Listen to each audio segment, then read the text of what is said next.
कृष्ण भगवान की जय हो। तो ये ब्राह्मण पुत्र बुलाने लगे चिड़ियों को, खाओ री चिड़िया, तुम्हारा ही तो है, दोनों समय की उसको ही रोटी देनी है। और यदि साथ में कहीं जोड़ा हो गया, वो भी आ गई तो नाराज होके चला जाए तो बढ़िया, नहीं तो अपने से भाग जा, आना मत कभी लौट के।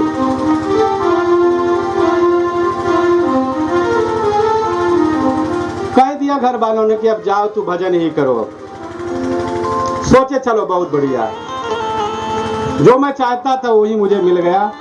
अच्छा हुआ कि लोगों ने ठीक को यदि मिल जाए, उनके चरणों की धूली को मस्तक पर लगा के प्रणाम कर लीजिए, ब्रह्मलेख मिट जाएगा। जीवन की दरिद्रता ही नहीं, सब कुछ मिल जाएगा। एक कोई फकीर रहते थे,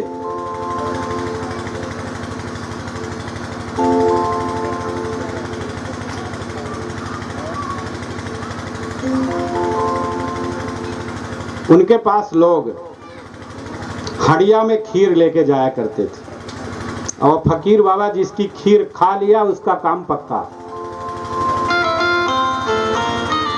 तो एक पति पत्नी का जोड़ा पुत्र के लिए तरस रहा था, तड़प रहा था, व्याकुल हो रहा था कि बेटा हो जाए। सुना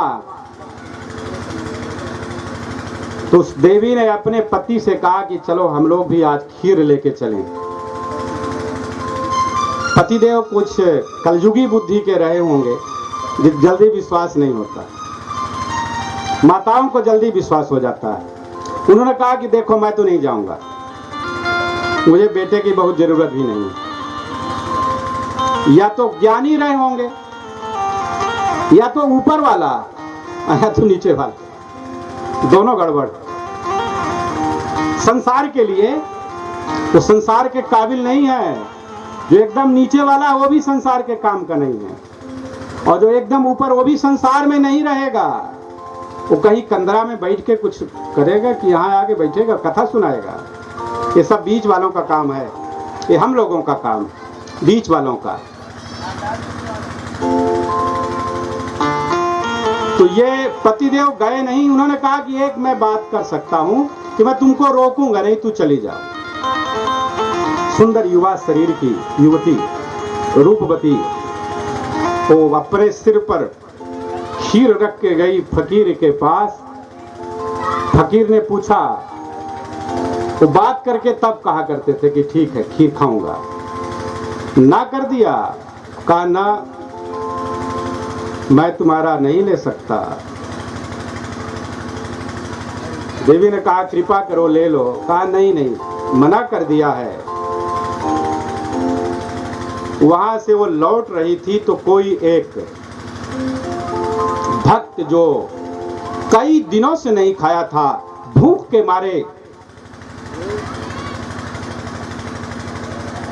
परेशान तो था, लेकिन ऐसी मस्ती चढ़ी राम नाम की कि लगा कूदने और लगा नाचने अनुज जी की तरह। अभी ये लजा जाते हैं, लगता है थोड़ा थोड़ा, क्या रंग चढ़ता तो है।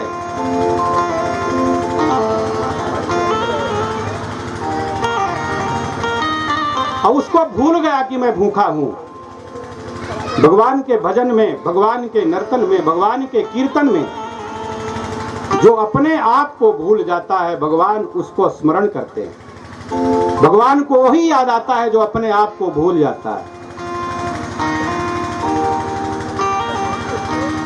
उसने जब देखा खीर की हड़िया को तो उसको लगा कि अरे मैं तो कई दिनों से खाया नहीं हूं, भूखा हूं।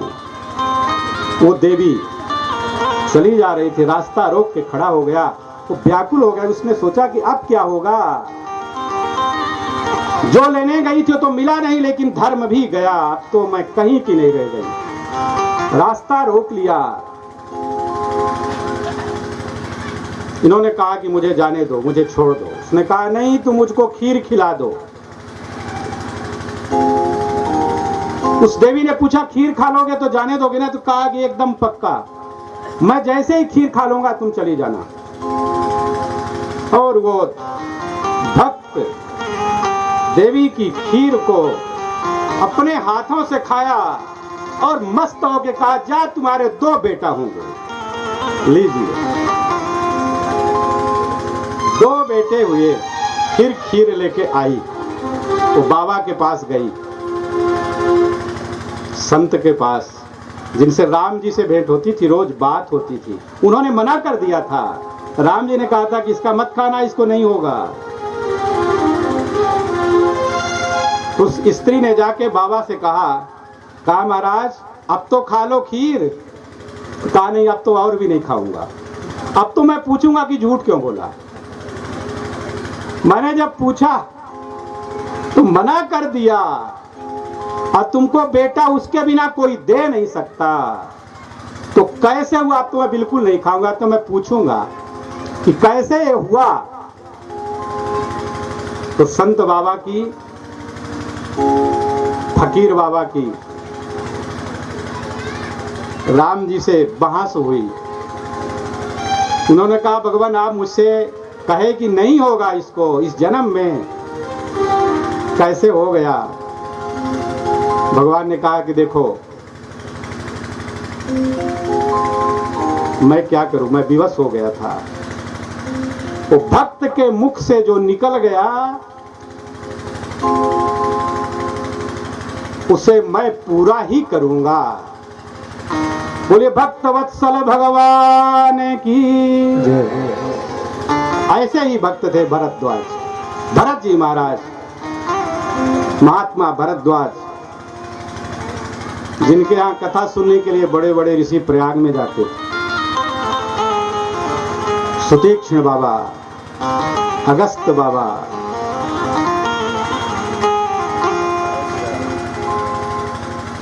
अगस्त जी की क्या बात। भगवान जब रावण को नहीं जीत पा रहे थे तो अगस्त जी जाके आशीर्वाद दिया। वाल्मीकि रामायण में कथा है। सर्वसमर्थ, लेकिन एक जो विधि है, अगस्त जी ने जब आशीर्वाद दिया तो युद्ध परिश्रांतम समरे चिंतया स्थितम रावणम चाग्रतो दृष्ट्वा युद्धाय समुपस्थितम दैवतैश्च समागम्य द्रष्टुमभ्यागतो रणम उपगम्य बबीत रामम अगस्त्यो भगवांस्तदा। वहां भगवान अगस्त जी को कहा गया, भगवान अगस्त्य रामम अब्रवीत। भगवान अगस्त ने राम को कहा ऐसे करो तो जीत जाओगे। ये तो साक्षात ईश्वर को बता देते हैं। जड़ भरत जी महाराज एकदम पागल की तरह घूम रहे हैं। जिधर गांव से निकलते हैं बच्चों की टोली पीछे लग जाती है। पागल आया रे पागल, पीछे पीछे सब दौड़ने लगते हैं। ये तो रागत द्वेष से, सुख दुख से, संपत्ति विपत्ति से ऊपर हो गए थे। कोई मतलब ही नहीं था दुनिया से, आनंद से रहते थे। एक बार एक राजा जिसका नाम था रहुगण, वो जा रहे थे ब्रह्म ज्ञान प्राप्त करने के लिए। उस समय पर पालकी का जमाना था, पालकी में बैठ के जा रहे थे। राजा रहुगण, तो एक जो कहार था, दैव योग से वो कुछ बेचारा पालकी ढोने में थक गया।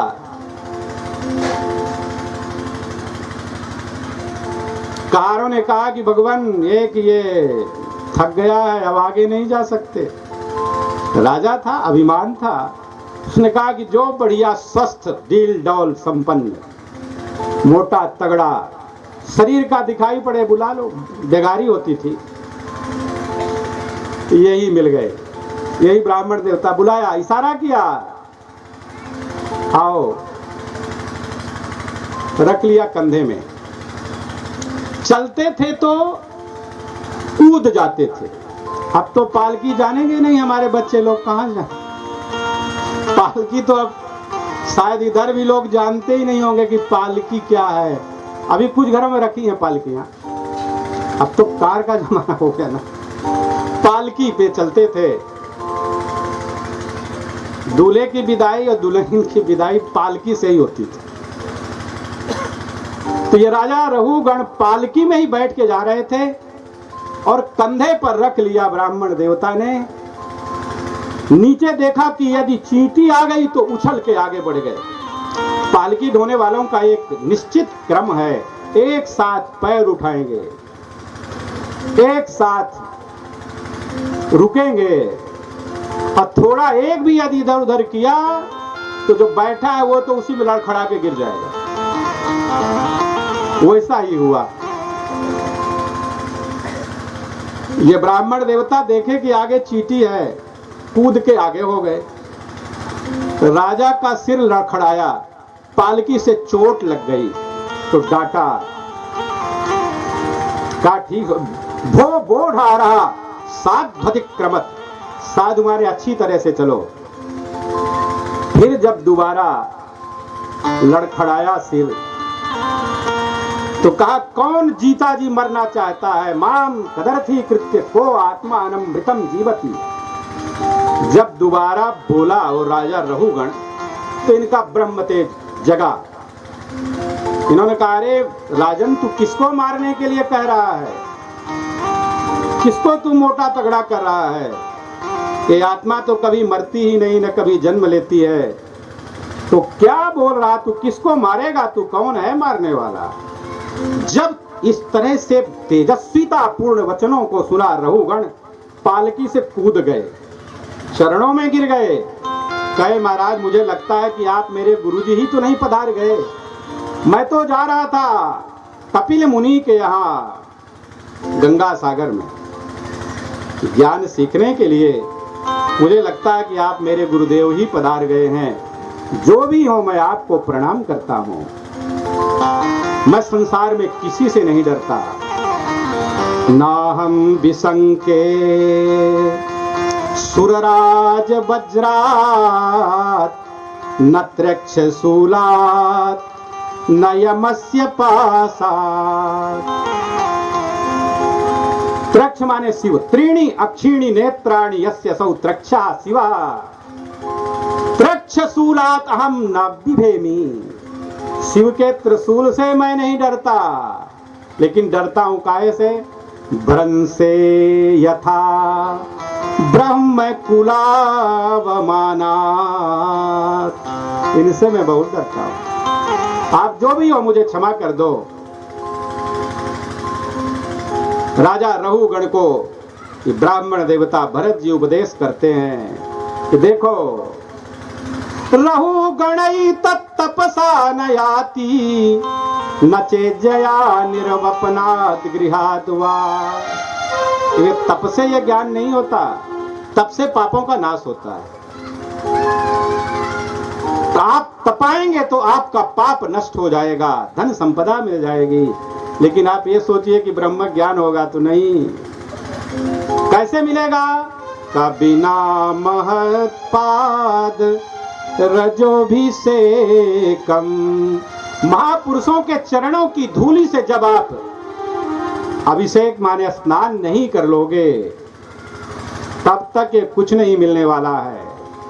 पूरा उपदेश करते हैं राजा रहुगण को। महात्मा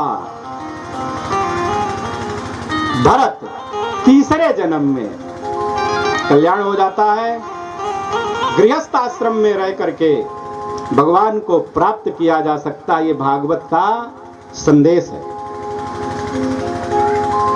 भगवान की भक्ति ही जीवन का प्रधान है। इसमें भारत वर्ष का वर्णन है पंचम स्कंध में। किम पुरुष वर्ष में हनुमान जी महाराज रहते हैं, वहां वो कथा सुनते हैं भगवान राम की। हम सीताराम भी बोलते हैं तो आप लोग भ्रम में मत पड़िएगा। राम जी का जन्म दसम स्कंद में होता है और कृष्ण जी का जन्म नवम स्कंद में होता है। और इतनी कथा भागवत में है राम जी की कि रामचरितमानस की कई गुना ज्यादा। पहले राम जी तब कृष्ण जी का जन्म हुआ। क्यों हुआ ऐसा? वाल्मीकि रामायण में तो राम जी का ही केवल है, कृष्ण भगवान का कुछ नहीं है। तो यहां पहले राम जी 24 अवतार, अनंत अवतार, ये कैसा क्यों कहा गया भागवत में? इसका रहस्य है। उस रहस्य को आप लोग सुन लीजिए, हो सकता है आपको पता भी हो। भाई कई लोग बता देते हैं, हम जो पूछते हैं तो हम काहे कहें किसी को पता नहीं है। हम तो यही कहेंगे कि सबको पता है। तब भी हम स्मरण दिला दें, भागवत में राम जन्म की कथा बहुत विस्तार से इसलिए कही गई है, यदि आप राम जी की कथा नहीं सुनेंगे, राम जी का भजन नहीं करेंगे, तो भगवान जब रास्ता चलते किसी गोपी की साड़ी पकड़ के खींच लेंगे, उसका दुपट्टा पकड़ के खींच लेंगे और गले में हाथ डाल के चलने लगेंगे तो संदेह हो जाएगा। इसलिए अनुकरण करना है तो राम जी का करिए। और कथा कृष्ण भगवान की। कृष्ण कितने बड़े अखंड ब्रह्मचारी हैं, वो भगवान हैं। यो वेत्ति मानुषं देहं कृष्णस्य परमात्मनः मुखम तस्य अवलोक्यापि सचैलम स्नानमाचरेत्। ये लिखा है कि जो भगवान कृष्ण को अपनी तरह समझे, पांच भौतिक शरीर वाला, वो पापी है, दुर्बुद्धि है। यो वेत्ति माने जानता है, मानुषम देहम कृष्णस्य परमात्मनः, उसका मुख देख के वस्त्र सहित स्नान कर लेना चाहिए। मुखम तस्य अवलोक्य माने दृष्ट्वा, सचैलम माने, चैलम माने वस्त्रम, जितना कपड़ा पहना है सब में पानी डाल के स्नान कर ले। वो भगवान है। आप जब राम जी का चरित्र सुन लेंगे, वो मर्यादा, तब आप कृष्ण के चरित्र में संदेह नहीं करेंगे। नहीं तो आप जानेंगे खाली ये नाचने वाले ही हैं, ये तो केवल बस गोपियों के वस्त्रों को ही चुराने वाले हैं, ये तो केवल रासलीला करते हैं। जो गीता का उपदेश भगवान कृष्ण ने दे दिया, आज भी पूरे संसार में जितना आदर श्रीमद् भगवत गीता को मिला है, किसी ग्रंथ को नहीं मिला है। विश्व की सर्वाधिक भाषाओं में अनुवाद केवल भगवत गीता का हुआ है और किसी का नहीं हुआ। वो भी करते हैं पहले राम जी। दूसरा कारण यह है कि कृष्ण जी का जन्म हुआ द्वापर में, और उसके पहले जो सतयुग के अवतार हुए। अभी हम लोग नृसिंह भगवान की झांकी देखेंगे, बड़ी सुंदर झांकी बनी है, आप लोग डरिएगा नहीं, एकदम लगेगा कि सही सही ये नृसिंह भगवान है।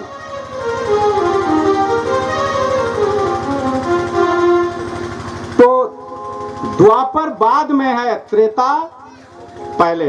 राम जी का अवतार हुआ त्रेता में, और सबसे ज्यादा दिनों तक राम जी रहे हैं, 33,000 वर्ष तक राम जी। 10 वर्ष सहस्त्राणि 10 वर्ष शतानि च रामो राज्यम उपासित्वा ब्रह्मलोकम प्रयास्यति। ये भगवान वाल्मीकि ने लिखा है। तो राम जी की लीला भी न्यारी है, गाने का मन करने लगता है, लेकिन गाएंगे नहीं, मन से ही बल गुनगुना लीजिए। कल्याण कर दिया हनुमान जी। वहां महाभारत में लिखा है कि वहां अप्सराएं हनुमान जी को कथा सुनाती हैं। भागवत के पंचम स्कंध में लिखा, किम पुरुष वर्ष में भगवान श्री राम की दिव्य लीला का वर्णन करते राम जी रोमांचित होते हैं, और भगवान से वरदान मांगा था। लंका विजय के बाद राम जी सबको देने लगे, सबको दिए। तो हनुमान जी को भी देना था। तो हनुमान जी से राम जी ने पूछा कि ये बताओ हनुमान कि तुम्हें मैं क्या दे दूं, तुमने तो हमारा इतना उपकार किया है कि एकैकस्योपकाराणां प्राणान् दास्यामते कपे शेषस्योः उपकाराणां भवाम ऋणिनो वयम्। एक एक उपकार के बदले में यदि मैं अपने प्राणों को दे दूं तो भी ऋण मुक्त नहीं हो सकता। तुमने उपकार तो कितने किए, सीता जी को बचाया आपने, लक्ष्मण को बचाया आपने, भरत को बचाया आपने, मेरी रक्षा आपने की, मैं क्या दूं आपको।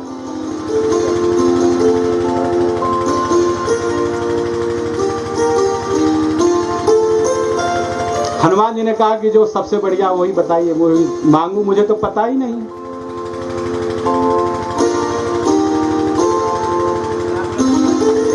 तो भगवान ने कहा कि देखो मैंने गीता में बताया है ना कि मेरा परम धाम सबसे दिव्य है, परम धाम, वहां जाने के बाद फिर किसी की जरूरत ही नहीं है, एकदम आनंद है। हनुमान जी ने पूछा कि प्रभु परम धाम का वैशिष्ट्य क्या है, परम धाम की खासियत क्या है। तो बताए न तद्भासयते सूर्यो न शशांको न पावकः यद गत्वा न निवर्तन्ते तद्धाम परमं मम। न वहाँ सूर्य के प्रकाश की जरूरत है न चंद्र के, और वहां जाने के बाद फिर कभी दुख नहीं होता। इस अमृत को पीने के बाद तो एक समय के बाद वो नष्ट हो जाएगा, लेकिन जिसको परम धाम मिल गया उसके बाद तो कुछ बचता ही नहीं है। तो कहा भगवान आपकी कथा, आपके राम के नाम में तो भानु भी है, कृषाणु भी है और चंद्र भी है। वंदऊ राम नाम रघुवर को, वंदऊ राम नाम रघुवर को, हे कृष्णानु भानु को, हे कृष्णानु भानु को। ये भानु में जो प्रकाश है, भानु माने सूर्य में प्रकाश वो राम जी के कारण है, चंद्र में जो शीतलता है वो भगवान राम के नाम के कारण है, और अग्नि में जो ताकत वो भगवान के कारण है। तो मुझे क्या चाहिए। तो हनुमान जी ने कहा कि जहां आपकी कथा हो वहां मैं हाथ जोड़ के आंसू बहाते हुए खड़ा रहूं, मुझे यही दे दो। इसलिए हम कहते हैं कि हनुमान जी विराजमान रहते हैं, उनको प्रणाम किया करिए। ना जाने किस रूप में बैठ के कथा सुन रहे हैं, कथा सुनते होंगे, न जाने कहां बैठे।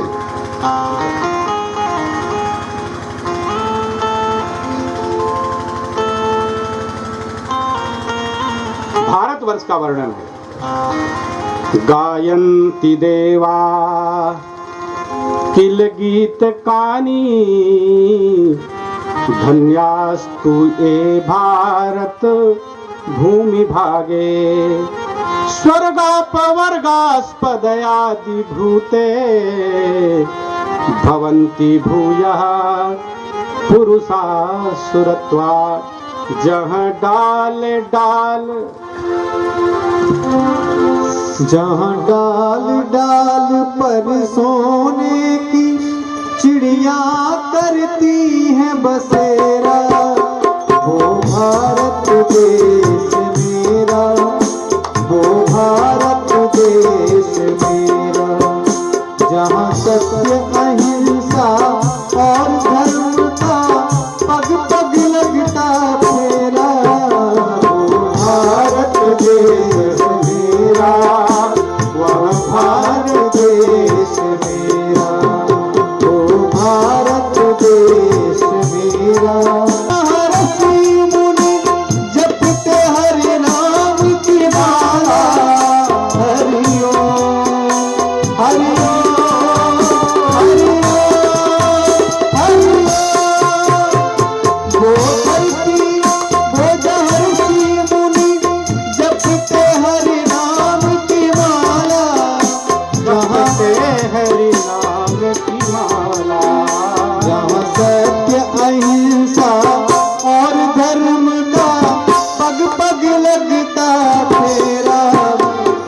भारत देश मेरा, वो भारत देश मेरा, वो भारत देश मेरा, वो भारत देश मेरा, वो भारत देश मेरा, वो भारत देश मेरा।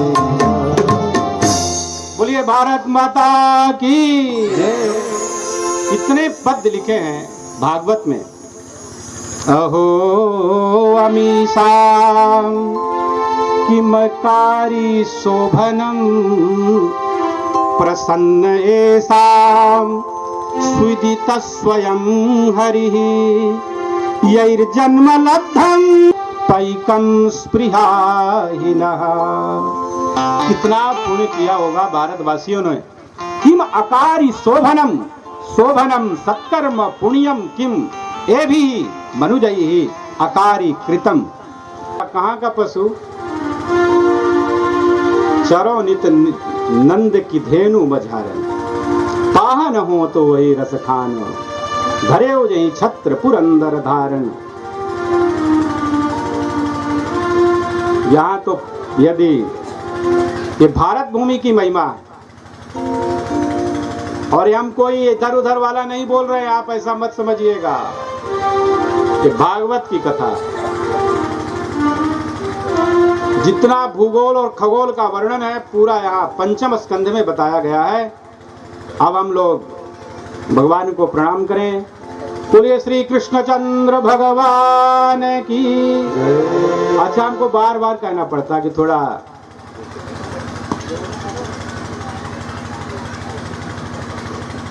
बोलिए श्री कृष्णचंद्र भगवान की। अच्छा, कहने की आदत। चंद्र भगवान की जय जय जय श्री राधे श्याम। हम महाअभिमानी ये कथा सुनाई क्यों जा रही है? इसलिए सुनाई जा रही है कि कोई घबराना मत, इससे ज्यादा कोई पाप करेगा ही नहीं। तो जहां उसका उद्धार हो गया,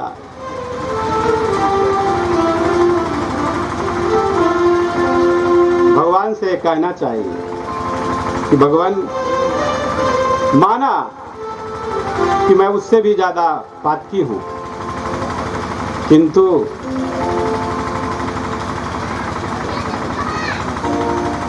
आप तो ये नामी पात की हूँ मैं, और नामी पाप हर तुम हो, ये लज्जा दोनों नामों की, बचा लोगे तो क्या होगा। दशा मुझ दीन की भगवन, दशा मुझ दीन की भगवन, संभालोगे तो क्या होगा। दशा मुझ दीन की भगवन, संभालोगे तो क्या होगा। बोलिए भक्त वत्सल भगवान की जय। कान्य कुब्ज पुरे कश्चित दासी पति रजा मिलः, नामना नष्ट सदाचारो दास्या संसर्ग दूषिता।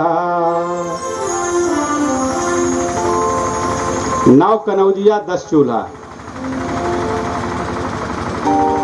अब तो जहाँ खत्म हो गए। कान्य कुब्ज पुरे कश्चित, अजामिल नाम का एक ब्राह्मण रहता है, बड़ा भारी अभिमान, अपने हाथ से जंगल से पुष्प कुसा और समिधा भी लाते थे। भोजन तो हम लोग भी बना लेते हैं अपने हाथ से, और वहां कोई पानी भी न छुए। आश्चर्य। लकड़ी भी नहीं, सब अपने हाथ से ही। एक बार मैं कहीं गया किसी बड़े परिवार में, तो उन्होंने कहा कि ये बताइए कि आप आटा हमारे यहाँ का ले लेंगे कि नहीं। हमारे यहाँ तो वही मशीन वाला है। तो मुझे लगा कि मेरा परिहास कर रहे हैं। तो हमने कहा नहीं, आटा तो हम वही लेते हैं और सान भी आप ही दीजिए, हम तो केवल नाटक करते हैं। सब तो आपको ही करना है। सानिए आप, बेल आप दीजिए, मैं तवा में रख के सेक के मैं अपने हाथ का कर लिया हो गया, और क्या, तो सब है तो वही।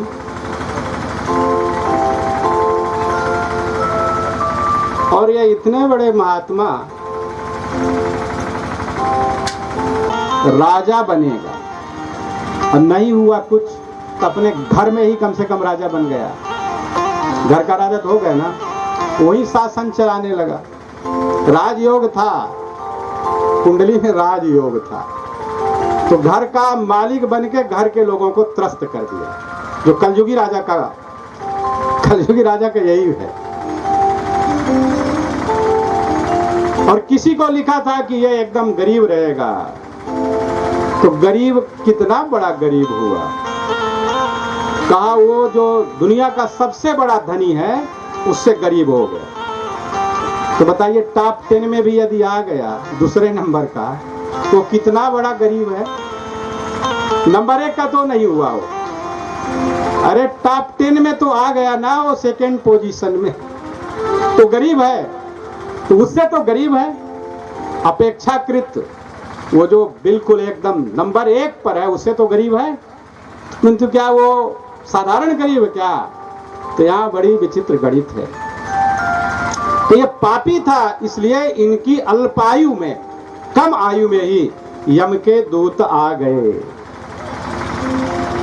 3 दूत आए। सपास हस्त्रान त्रीन दृष्ट्वा सहसा जात बेपथु। बेपथु माने कपने लगा, कंपन होने लगा, रोने लगा। हाथ में भयंकर पास लिए हैं यम के दूत। देखा है जब, तो लिखा है कि जो पापी होता है वो मलमूत्र विसर्जित कर देता है, टट्टी पेशाब होने लगती है। और जो भगवान का सेवक होता है वो मृत्यु से नहीं घबराता। जिनके मस्तक में भगवान का चंदन है, गले में तुलसी की माला है, भगवान ने कहा उनके पास मत जाना कभी यमदूतों, नहीं तुम्हारा फिर सब छीन जाएगा। ये आप लोगों को घबराने की बात नहीं है। जो कथा सुनने आता है वो यमराज की बात खाली सुन ले, यमराज से डरना मत। वहां यमराज नहीं आएंगे। कौन आएंगे? बाद में जो आते हैं वही आते हैं। उसके पास जाना तो है, जाना तो पड़ेगा। कोई भी हो, यदि पांच भौतिक शरीर है तो छोड़ना पड़ेगा। तो 3 हाथ में भयंकर पास लिए हुए यमदूतों को जब देखा तो पसीने से लथपथ हो गया। तो एकाएक शब्द निकल पड़ा। क्या? कौन सा शब्द निकला? अजामिल के मुख से कौन सा शब्द निकला? आप लोग बताइए। अरे वाह, क्या बात, पूरे लोग बोल रहे हैं। म्रियमाण हरेर नाम गृणन् पुत्रोपचारितं अजामिलोऽप्यगाद्धाम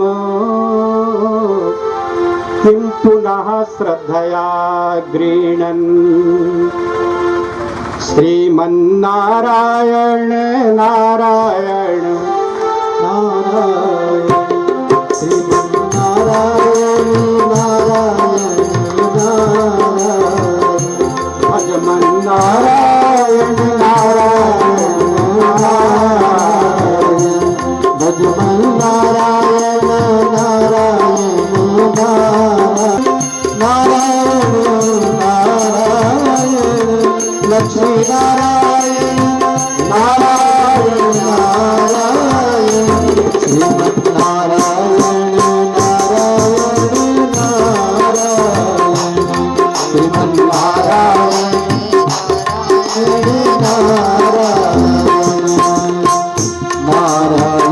को नाम देते हैं, नारायण को नाम देते हैं। ओ पाप हो तू सब छारायण, पाप हो तू सब छारायण, नारायण नारायण नारायण, श्रीमन नारायण नारायण नारायण, जपो नारायण नारायण नारायण, राम नारायण नारायण नारायण, श्रीमन नारायण नारायण नारायण, नारायण नारायण नारायण, श्रीमन नारायण नारायण नारायण, श्रीमन नारायण नारायण नारायण, श्रीमन नारायण नारायण नारायण, सत्य नारायण नारायण नारायण। अच्छा, मुझे ध्यान आ गया, प्रेम से बोलिए, बोलिए लक्ष्मी नारायण भगवान की जय। ये मित्तल जी भी नहीं स्मरण दिलाते हैं कि स्वयं का है कि थोड़ा जयकारा कायदे से लगवाओ, नहीं शाम का भोजन बंद हो जाएगा। तो यदि बंद हो जाएगा तो मृत्यु हो जाएगी, वो नहीं बंद होना चाहिए। है भजनम हरि स्मरणम नारायण।